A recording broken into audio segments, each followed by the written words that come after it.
Can we please talk about UFC Long Island took place at the weekend? I'm also going to be recapping what's been going on in the news. You've got retired heavyweight fighters talking about making a run back at light heavyweight. You've got YouTube boxers calling out MMA royalty. I mean, he is MMA royalty. People don't like him, but I mean, McGregor's done more for the sport than a lot. I don't like using that term, but he's been pretty instrumental. Like, it's hard. You can't throw a rock in an MMA room without hitting something Conor McGregor related. Anyway, I'm going to be covering all of that and more.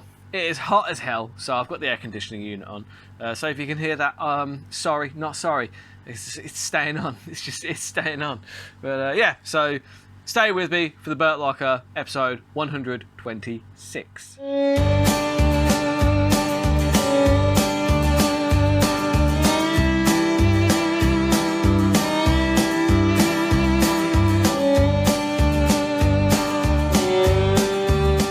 Right, so a quick Long Island recap. I'm going to have a quick sip of my beer because it was a pretty good event, to be fair. Now, Shane Burgos, I watched this at a barbecue. I did go to a barbecue, and the fights were on at a normal time in the UK. So I had them on my phone because I can watch them through the app on my phone. So I'll be honest, a lot of people got upset about the Shane Burgos decision. I was only half watching because I was eating and drinking beer at the same time. And I don't know, I thought he got the better of the grappling, and I thought that's why he won. But I may have to go back and rewatch that one because there's a lot of people really, really upset about that decision. But in the very vague kind of half attention that I was paying to that fight, the decision seemed fine. But it wasn't the knockout that I wanted, so my bet was going awry either way, as they often do. Amanda Lemos is great, man. She was fantastic. I should have covered off the submission with my bet because, like, I did hear her say that she was going to be looking to choke Waterson out, but I never pay too much attention to what they say they're going to do. Lemos is a Muay Thai assassin. She is an absolute savage. So that's why I went with the knockout. But it turns out, look, she is a savage on the feet and she can squeeze your head off your neck like a goddamn bottle cap. That was a brilliant guillotine. Expertly applied, very quickly applied, and really brilliantly finished. That squeeze, man. Amanda Lemos, she is just an assassin in that weight class. She is a problem. I know that she lost to Andrade, but I think actually if they ran that one back, I think it would go very differently. But I'm just looking forward to seeing her work her way back up through the rankings because I honestly think that she could be a real problem for in that division. Really, she's dangerous. She's very dangerous. And then weirdly, I didn't understand why people were so shocked that Lauren Murphy beat Miesha Tate. I mean, I'm not disrespecting Miesha Tate at all. I just think that Lauren Murphy. I looked at their skill sets and I was just like, I just didn't think that it was surprising. It wouldn't have surprised me to see Tate win, but adversely, it didn't surprise me to see Murphy win. People were like super shocked by it. I was like, no. Skill set wise, they're pretty similar. You know, pretty similar on a pretty similar level. Tate probably had better wrestling. Murphy had better striking. It stayed on the feet for the majority, and Murphy was able to stop takedowns. That's why she won. She did a very, very good job. So yeah, well done to her. A bit of a shame that we won't see Tate versus Shevchenko just yet, because I know that's a big name fight that they were wanting to do, because obviously Lauren Murphy got murked by Shevchenko, so it's a hard sell to put that one together again just right now. And then we had the main event, Yair Rodriguez against Brian Ortega. Hey, look, it went pretty much how you thought it would go. You know, Yair was going to look better on the feet. We all knew that. And then it went to the ground, and wow, okay, Yair was surprisingly good on the ground as well. Because look, at first, again, I was at a barbecue, so at first I was like, why is Yair celebrating that? It would clearly look like a freak injury. But it wasn't a freak injury. The injury occurred because of the submission that Yair Rodriguez was trying to apply. He was going for like the armbar slash triangle, like hooking his legs up, and he actually got it in pretty tight. When you watch the replays, it was in pretty tight.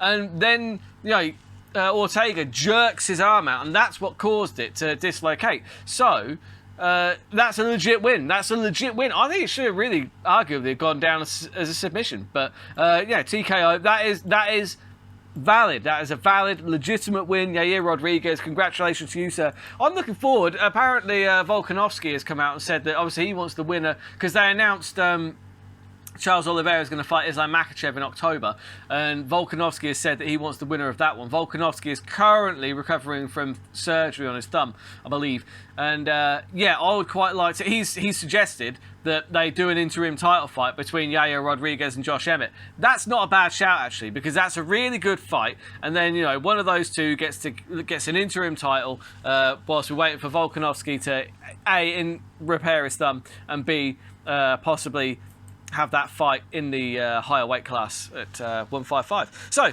that's all all UFC Long Island out of the way. I just want to say thank you for watching. If you are watching, please could you hit the like button and also hit the subscribe button if you haven't already. If you could also leave me a comment. Any comment is fine. I had somebody comment in saying, oh yeah, but this guy looks homeless. I relish that. He's correct. Absolutely correct. I look homeless as fuck. It's what I'm going for.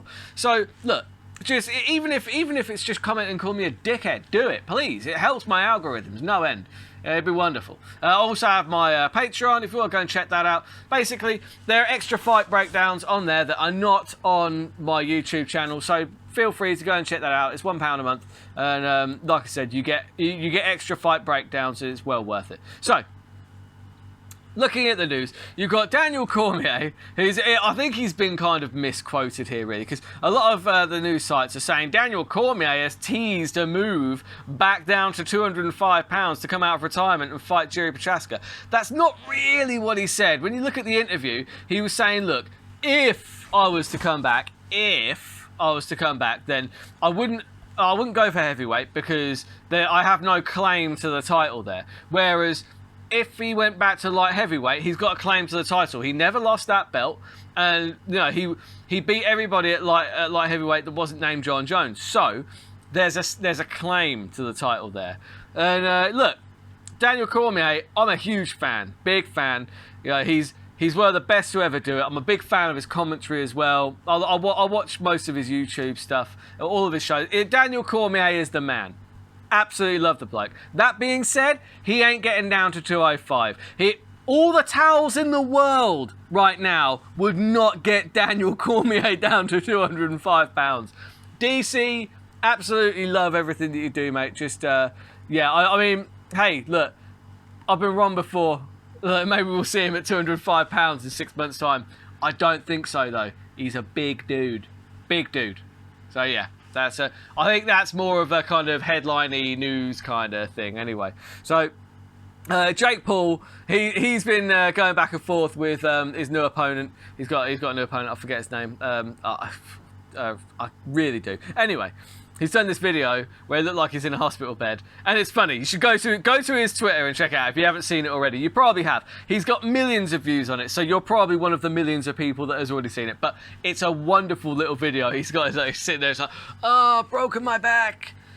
Carrying the promotion for all of my fights. Nobody else does a goddamn thing. It's like, to be fair, he does promote the shit out of all of his fights. And it's a good video to watch because, number one, it's really funny. Number two, you've got Julia Rose in a nurse's outfit, which is very nice.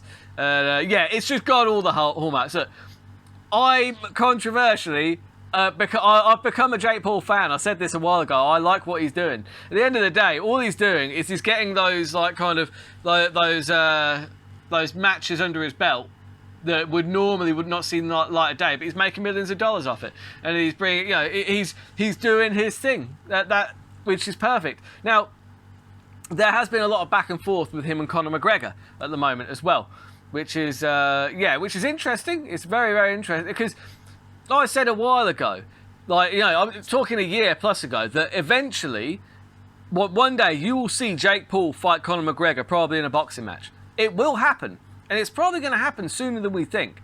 Like, they keep going back and forth on Twitter, and eventually there's going to be so much money to be made from that fight that all persons involved, Dana White, the UFC included, will all want to get involved. They'll all take their slice. It'll be a massive event. It would do huge pay-per-view numbers, probably even bigger numbers than Floyd versus Conor, like, in all honesty. And you know what? at least that's a fight that Conor could probably win at this stage. No, I'm kidding. Look, then today, Conor McGregor, he is, like, people forget he is really fucking good. Like, he's lost to top tier competition. Now, is he at his peak? Probably not. No. Like, is he going to beat, like, most people in the top 5 of, like, lightweight in the UFC at the moment? There's an argument to say no. Do you know what I mean? There's nothing wrong with that. That's not what he's about anymore. He's about these big exhibition marquee fights, ones that people will pay to see, because you can't forget that Conor McGregor, whilst, you know, he did, like, he didn't defend the belts and whatever, but he did win those belts. He fought some legit guys and he beat some really legit guys. And he came up from, like, I think that, because a lot of people are saying, oh, you know, Conor McGregor, like, you know, probably lose to Jake Paul. I still disagree on that point, actually, especially in boxing. Because the thing is boxing, like, you know, striking is Conor McGregor's, like, bread and butter. He's been doing it for a long time. Like, and also, you got to remember that Conor McGregor, he didn't come from a wealthy background. Do you know what I mean?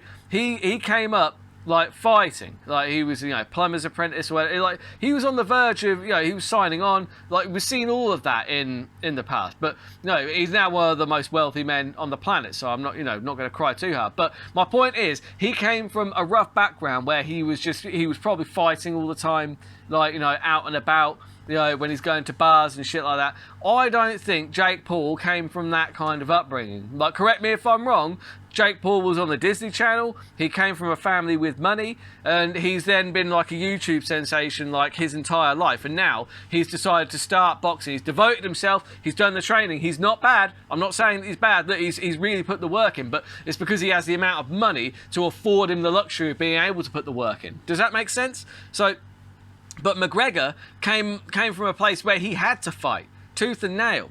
And I feel like McGregor's probably a better boxer than Jake Paul. I feel like Conor McGregor would take that fight. But that's all I'm going to say on that matter. More on that as it develops, because it will happen. It will happen. Troll of the week. I've only got one this week, but it really, really did make me laugh. Mostly because we're nearly in the realms of fantasy NFL again. Like, we're rocketing towards the start of the season, and I can't wait. But this one, Charles Oliveira trade offer. I receive the World Championship.